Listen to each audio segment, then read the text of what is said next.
Seskap Teddy. Bang ini buru-buru akhirnya juga di take down ini, melihat ini gimana Bang? Ini sebuah fitnah atau memang dia memakan berita hoax atau gimana nih Bang? Amin Rais membuat pernyataan tentang Seskap Teddy. Apa itu pernyataannya tuh? Mengatakan Seskap Teddy adalah seorang ya kelainan seksualnya. Oh, gay atau LGBT ya. Fitnah lah. Jadi begini, kita nggak bisa kemudian menjustifikasi atau menentukan seseorang itu berorientasi kemana sampai pada titik kita melakukan analisa klinis secara langsung. Tapi kita pakai ilmu psikologi dulu nih ya, gitu. Jadi analisa atau kita meneliti tentang seseorang ini orientasi seksualnya kemana, itu harus dibarengi dengan penelitian-penelitian ya yang sifatnya melakukan asesmen ya. Misalnya pertama kita wawancara yang bersangkutan, kemudian kita observasi yang bersangkutan, kemudian kita uji kualitatif yang bersangkutan dengan alat-alat tes psikologi sifatnya. Kemudian setelah itu kita kemudian melakukan analisa lagi, benar apa tidaknya orientasi seksualnya, terus kemudian apakah ada hubungannya dengan teman-temannya yang menyatakan demikian. Jadi kita tanya lagi teman-temannya, benar nggak dia begitu kan gitu. Ini kita bicara seorang individu untuk meneliti orientasi seksualnya kan. Tapi itu pun setelah didapat oleh psikolog atau psikolog klinis mengenai trait kepribadian seseorang, itu pun nggak bisa diumumkan kepada publik gitu. Itu hanya untuk bagaimana kemudian setelah ada asesmen diadakan treatment. Jadi asesmen kesimpulannya ini baru diadakan treatment untuk penyembuhan, terapi segala macam supaya individu ini kemudian menjadi normal kembali. Tapi itu nggak pernah akan disampaikan kepada publik gitu. Jadi itu kalau kita pakai dasar ilmu psikologi gitu. Jadi tidak sembarangan kemudian mencap seseorang itu kelainan atau gangguan atau segala macam, nggak sembarangan ya. Tapi orang awam kebanyakan melihat gejala-gejala terus kemudian melakukan verifikasi sementara, kemudian langsung mencap itu melabeli seseorang dan karakter, misalnya orientasi sosial begini gitu. Nah itu nggak bisa ya. Jadi kalau apalagi Amin Rais bukan seorang psikolog, dan seorang psikolog gak akan pernah bisa menceritakan tentang orientasi seksual seseorang kepada publik gitu. Sama kayak seorang dokter gak bisa menceritakan penyakit seseorang kepada publik, karena itu dianggap sebagai melanggar hukum gitu. Nah Amin Rais bukan psikolog, dia menyampaikan seperti itu yang tadi disampaikan. Apa dasar pembenar, apa dasar ilmiah dia menyatakan begitu? Jawabannya tidak ada dasarnya. Makanya ketika tidak ada dasarnya, apalagi melanggar kode-kode etik psikologi, melanggar kode yang lain ya, termasuk nilai moral juga kan itu kan dia sudah mencap seseorang, melabeli seseorang, itu yang disebut sebagai fitnah. Ketika cap seperti ini kemudian disampaikan kepada publik, fitnah ini menjadi fitnah dan pencemaran nama baik. Nah tinggal pakai apa dia mencemarkannya atau memfitnahnya? Oh pakai media sosial, dia sampaikan pernyataan resmi ke publik, itulah yang disebut sebagai pencemaran nama baik via Undang-Undang ITE, termasuk fitnah di dalamnya. Di KUHP baru ada fitnah ditambah pencemaran nama baik via Undang-Undang ITE, itulah menjadi yang disebut sebagai pencemaran nama baik. Nah kalau kemudian si Seskap Teddy-nya tidak suka terhadap cap atau labelnya dia yang memfitnah atau mencemarkan si Pak Teddy ini, beliau yang akan melaporkan kepada pihak kepolisian sebagai kasus pencemaran nama baik gitu. Jadi bukan pihak lain ya, tapi Teddy, karena pencemaran nama baik itu adalah yang dirugikan adalah seseorang tersebut, nama baik seseorang tersebut. Jadi orang tersebut yang kemudian bisa melaporkan. Nah Teddy ini kemudian bisa menyuruh atau memberikan kuasa kepada pihak ketiga untuk membuat laporan. Tapi ujung-ujungnya juga tetap Seskap Teddy lah yang kemudian punya kuasa untuk membuat laporan polisi. Jadi itu dia. Jadi itu yang sekarang tampaknya, apakah itu dijalankan oleh Letkol Teddy apa tidak gitu. Tapi yang jelas ini sama dengan penyebaran berita hoax juga gitu. Cuman tetap sasarannya adalah pihak Teddy sendiri. Jadi ketika sasarannya adalah Teddy oleh Amin Rais, ya Teddy sendiri yang membuat laporan. Oke, Bang, ini kan bukan sekali ini ya, Teddy menjadi sasaran untuk fitnah yang diberikan kepada dia gitu. Ya. Sebelumnya juga kita sudah mendengar juga gitu. Bang, apa menurut Abang sendiri apa yang dilakukan Pak Amin Rais ini adalah mungkin nggak ini masuk juga dalam bentuk legitimasi presiden, Bang? Delegitimasi presiden, ya bisa jadi, karena yang disasarkan wilayah-wilayah lingkaran kepresidenan kan. Ya. Kalau Teddy itu bukan siapa-siapa atau dia mana ada sih orang kemudian menyasar dia, tapi karena dia jabatannya melekat dengan lingkaran pemerintahan istana, pemerintahan negara, tentunya kemudian disasar dia. Apa sih tujuannya kemudian menyasar Teddy? Sebenarnya kan nggak ada tujuannya juga, orang dia sebenarnya secara politik bukan siapa-siapa kan, tapi karena dia memang di dianggap bisa bekerja, dianggap bisa bekerja sama dengan presiden, ya dialah kemudian yang disasar. Tapi tentunya selalu ada tujuan politik. Tujuan politiknya itu adalah kemudian sebenarnya dalam arti yang lebih luas lagi, sebenarnya Amin Rais sedang mendiskreditkan pemerintahan yang berkuasa atau sedang berupaya mencemarkan pemerintahan yang berkuasa sehingga timbul delegitimasi kewibawaan presiden dan jajarannya. Itu kan yang sedang disampaikan. Begitu. Mau bilang apa juga emang itu yang disampaikan oleh seorang Amin Rais. Makanya kita bilang ini sebenarnya pencemaran nama baik itu dasarnya terhadap sikap Teddy. Tapi dalam lingkaran paling luar itu sebenarnya tujuannya adalah mendelegitimasi kewibawaan pemerintahan yang sedang berkuasa. Oke. Bang, nggak nyampe dalam 1 menit, berapa detik doang, Amin Rais bisa mengatakan ya memfitnah, bisa dikatakan memfitnah 3 orang di sini kan. Ada Teddy, Pak Prabowo, dan Bu Titi. Nah, ya Bang tahu sendiri ada disebutkan bahwasannya Bu Titi juga sempat bernyanyi untuk Pak Prabowo, gimana Pak? Ya itu kan perspektif sudut pandang dari Amin Rais kan, dan timnya juga begitu kan. Tapi orang nyanyi lagu apa aja kan bisa. Nih, Bu Titi habis nyanyi lagu A misalnya, tiba-tiba dia nyanyi lagu B, tiba-tiba lagi nyanyi lagi keroncong. Apakah kemudian itu bisa dikorelasikan dengan sifat-sifat seseorang atau apa? Enggak, namanya orang nyanyi kan bebas aja. Gitu. Apalagi kalau orangnya suka menyanyi, ya kadang-kadang nyanyi lagu galau, kadang-kadang nyanyi lagu melankolis, kadang-kadang nyanyi lagu beat gitu. Itu boleh-boleh aja, tapi nggak bisa lagu-lagu itu kan kemudian dikaitkan dengan sindiran-sindiran itu belum dapat begitu. Jadi ketika Amin Rais menceritakan sekaligus 3 posisi yang sifatnya semuanya tidak berdasar secara ilmiah atau cenderung fitnah dan hoax, inilah Amin Rais itu disebut sebagai kelakuan jelek gitu. Jadi kelakuan jeleknya Amin Rais begitu. Gitu. Nah, dia akan kena hukumannya kalau ada yang melapor gitu. Tapi kita lihatlah Seskap Teddy apakah melaporkan apa tidak. Tapi yang jelas kabarnya ada pihak lain yang melaporkan. Apakah pihak lain ini perintahnya Seskap Teddy atau kuasanya Seskap Teddy juga kita belum tahu. Tapi kalau itu kuasanya berarti Seskap Teddy lah yang melaporkan. Jadi unsurnya adalah pencemaran pribadi dulu yang paling dasar. Baru kemudian kalau merembet kepada penyebutan nama-nama pihak lain, itulah baru pihak-pihak lain ini juga bisa melaporkan. Gitu. Bisa juga disebut sebagai ujaran kebencian juga nggak sih Bang? Ujaran kebencian kan kaitannya dengan pencemaran nama baik juga. Gitu. Jadi tetap ujaran kebencian dasarnya adalah pencemaran nama baik dulu. Begitu. Kalau ujaran kebencian kan kepada pejabat negara atau kepada satu suku, apa sara sifatnya, ujaran kebencian kepada agama, suku, kemudian budaya, itu ujaran kebencian, atau kepada pemerintahan yang berkuasa. Tapi pemerintahan berkuasa ada pasal sendiri, yaitu pasal makar. Gitu. Jadi yang ada kan kritik terhadap penguasa kan. Nah, tapi yang lebih tepat adalah pencemaran nama baik dengan Undang-Undang ITE. Gitu. Bang, ini kan banyak salah satu tim dari atau orangnya dari Amin bahwa ini kritik. Nggak begitu.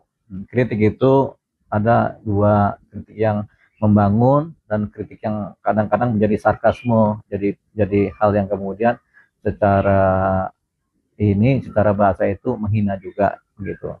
Nah, tapi kalau ini udah bukan kritik lagi, jadi di atasnya kritik gitu yang sifatnya negatif, yaitu berupa penghinaan atau pencemaran nama baik. Jadi di atasnya kritik itu jatuh kepada penghinaan, karena kalau kritik itu selalu ada dasar dasar ilmiah. Dari dasar ilmiah itu kita lihat ada yang kurang, kita analisa ilmiahnya kurang, ini ternyata memang begini, baru dikritik. Nah, kenapa kritik? Ya karena ada dasar ilmiahnya yang menyatakan faktanya begitu, harus dikritik supaya berubah kan.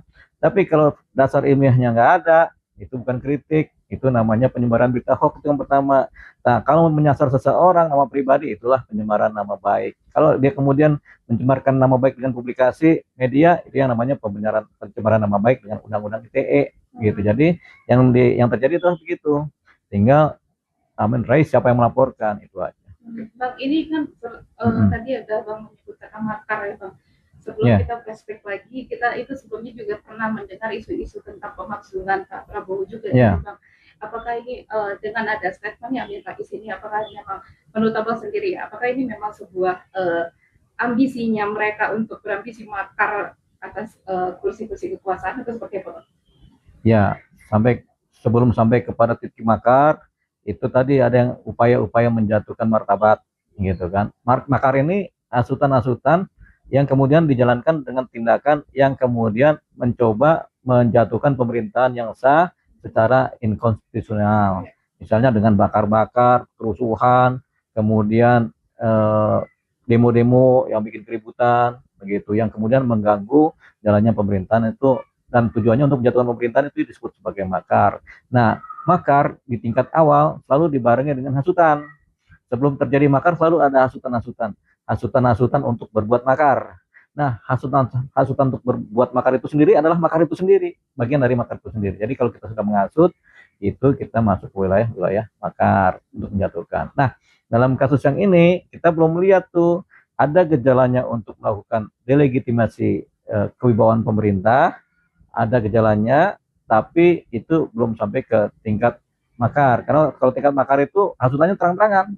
Gitu. Kalau ini masih delegitimasi untuk wibawa pemerintah yang sah, wibawa presiden, wibawa lingkaran atau jajaran pemerintah kan, melalui proses pembusukan nama seorang mayor atau level TD. Bang, kalau ini asumsinya menyebar hoax itu tanpa fakta, tapi dia bisa mendapatkan narasi atau berita itu dari sebuah konten atau sebuah berita itu gimana? Ya, kontennya sendiri yang menarasikan itu sudah menyebarkan fitnah kan. Jadi dia mendapatkan cerita dari satu konten yang adalah isinya fitnah. Dia kemudian menyampaikan publikasi tentang konten itu, atau dia kemudian menjadikan itu sebagai dasar dia berpijak untuk menyampaikan sesuatu, untuk mendeklarasikan sesuatu yang sifatnya fitnah. Ini fitnah, ini fitnah. Fitnah ketemu fitnah kan. Fitnah tingkat pertama, fitnah tingkat kedua. Tapi dua-duanya itu fitnah. Gitu. Jadi konten ini juga bisa dilaporkan, narasi-narasi konten ini gitu. Jadi ya harus hati-hati itu si pembuat konten juga di tingkat pertama, pembuat konten tingkat kedua juga harus hati-hati karena menyebarkan fitnah. Ada 3 konten berikutnya kemudian seolah-olah ini jadi benar nih ceritanya kan, ini fitnah semua jadinya, banyak sekali itu fitnah, beranak fitnah, bercucu fitnah, fitnah, ini semua dilaporkan ya kena semua gitu. Itu yang disebut sebagai penyebaran berita fitnah. Jadi berita fitnah yang disebarkan menjadi deklaratif. Makanya seringkali orang ketika menyebarkan suatu cerita, media itu harus dengan suatu posisi premis-premis yang seolah-olah mempertanyakan, benar gak sih ini apa yang disampaikan Amin Rais, walaupun dia menyebarin juga, tapi itu kan benar gak sih, ada sifatnya pernyataan-pernyataan yang kemudian mencoba menarasikan ini. Tapi itu untuk menghindari terjadinya serangan-serangan, laporan kepolisian di mana mereka memfitnah si cerita narasi ini ya. Oke, Bang, itu kan Komdiki sekarang sudah mulai bergegas untuk melakukan mencari siapa penyebar video tersebut. Tapi kan bisa dibilang memang Amin Rais sendiri yang mengupload di YouTube-nya sendiri, Bang. Ya, Komdiki ngapain nyari itu tuh tugasnya polisi kan. Gitu. Komdiki mungkin dia cuma bisa menutup akses, tapi kalau mencari penyebarannya dia sendiri nggak punya kepentingan melaporkan selain menutup akses untuk ke konten tersebut kan gitu. Nah, kalau Amin Rais menyatakan itu, yaitu urusan Amin Rais sama si korban kan gitu. Nah, ini udah ada korbannya nih, yaitu Letkol Teddy korbannya kan. Dia tinggal dia bikin laporan polisi aja. Nah, kalau tugasnya Komdiki menghentikan terjadinya, bukan hukumnya ya, menghentikan terjadinya penyebaran fitnah dengan cara memblokir.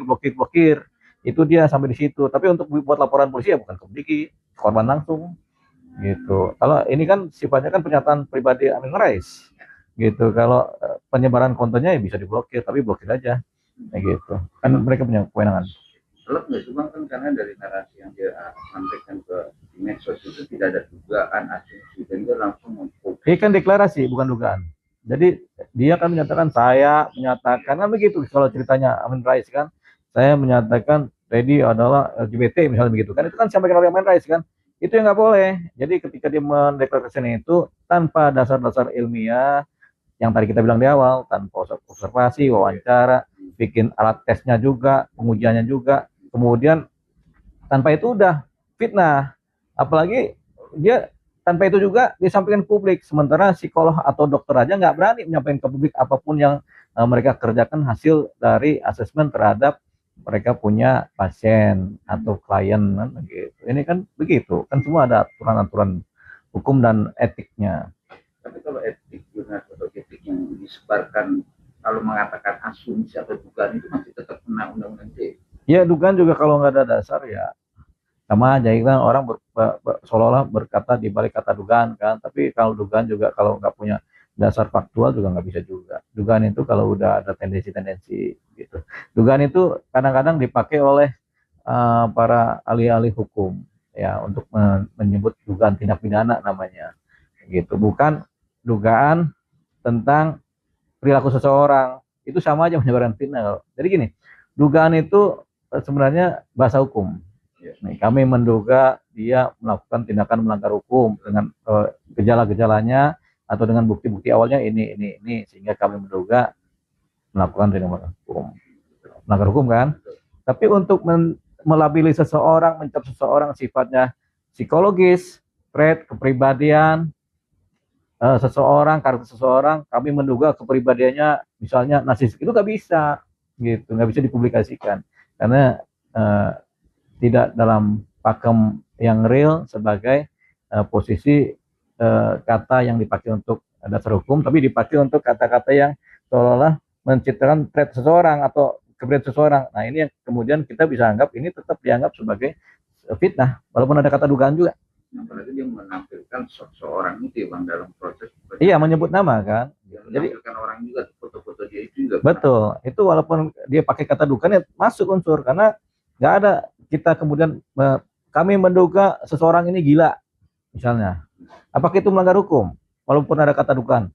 Dia melanggar hukum karena itu tidak diposisikan sebagai dugaan yang sifatnya konsepsi ilmu hukum, pelanggaran hukum atau tindak pidana, tapi dikonsepsikan untuk mencap seseorang dengan narasi yang kemudian bisa mencemarkan nama baik orang tersebut secara kepribadian gitu. Itu bisa tuh sebagai pidana baru kan, pencemaran nama baik kan.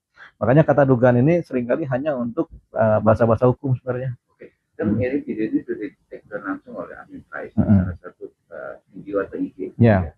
Namun dalam proses ini kan juga ada dugaan akan proses hukumnya. Kalau dia nanti sudah men-take down meminta maaf, clear nggak sih? Tergantung Teddy, Mayor Teddy. Kalau dia udah kita maafin lah begitu supaya dia bisa aja. Gitu. Barusan aku baca beritanya dia tidak malah justru dia siap berhadapan dengan hukum, Bang. Siapa? Amin Rais. Iya kan, karena dia tahu Mayor Teddy atau Letkol Teddy ini nggak mungkin bikin laporan polisi kan. Tapi ini kita clearkan lah, itu apa yang dilakukan oleh Amin Rais salah, gitu ya. Jadi dia minta pembuktian secara terbuka. Oleh? Ya kalau memang dia akhirnya nanti di pengadilan dia minta pembuktian secara terbuka. Ya kan dia juga kan begini, kan umur udah tua ya, karena umur udah tua juga mungkin dia nggak panjang juga pikirannya, jadi pikirannya juga jadi pendek-pendek aja tuh. Pokoknya apa yang ada di pikirannya, di kognitifnya disampaikan aja begitu. Tapi kalau kita pikir panjang ya nggak begitu, ya kan seolah-olah nantangin kan, begitu. Dia menyampaikan di depan hukum. Barang siapa yang menyatakan sesuatu harus membuktikan, kan itu hukum. Harusnya dia membuktikan tuh benar nggak Mayor Teddy begitu atau Letkol Teddy begitu kan. Harusnya bukan orang disuruh membuktikan ucapan dia. Makanya kita bilang itu pemikirannya nggak panjang, itu mungkin karena kita bilang